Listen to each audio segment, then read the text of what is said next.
Son laboratoire est désormais à la maison. En 2020, Safina de Beauvais quitte son emploi d'ingénieur en recherche chez un fabricant de cosmétiques. Son travail n'est plus en cohérence avec ses valeurs morales. J'ai, de mon côté, dans ma vie personnelle, eu un peu un éveil écologique en 2018 et ça m'embêtait de faire des formulations où il y avait du silicone, où il y avait des matières qui provenaient du monde entier, où il y avait de l'huile de palme. Donc c'est un petit peu un cheminement où, de mon côté, je me disais j'aime bien ce que je fais, mais il y a des petits problèmes. Et c'est là où je me suis dit, je vais me lancer, je vais tenter et puis on verra ce que ça donne. Elle investit alors dans du matériel. Et après 2 ans de recherche et de tests, elle lance sa marque de cosmétiques. Des anti-cernes pour commencer, puis des bronzers et des blushs, à la composition qu'elle veut irréprochable. Il y a 10 ingrédients sur les blushs, 100% d'origine naturelle.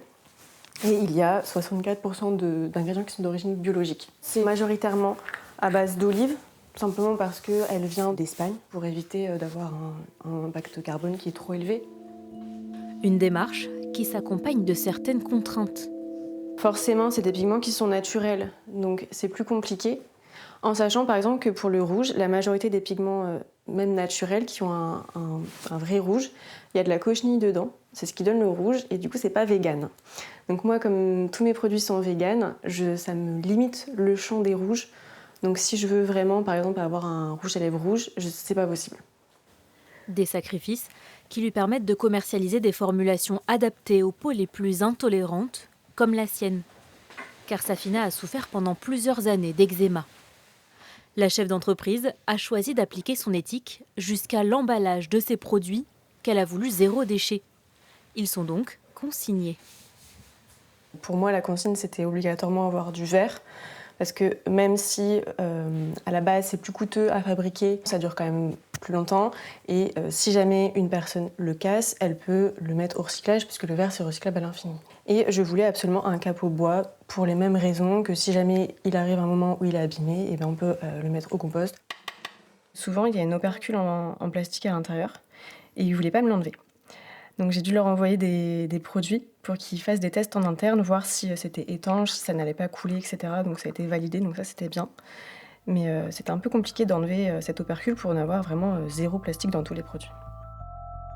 Sur ses réseaux sociaux, elle tente de convaincre que prendre soin de soi et de la planète peut aller de pair.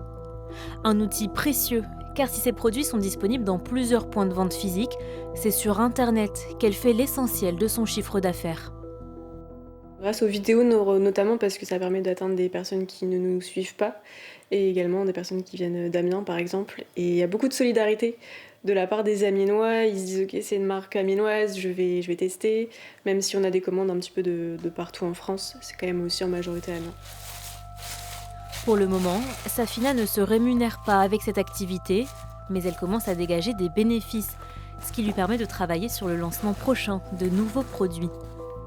Ne plus jeter, réutiliser. C'est aussi la philosophie de Maxime Lemaître, chef d'une entreprise de BTP. Ce sera à suivre dans le dernier épisode de cette série.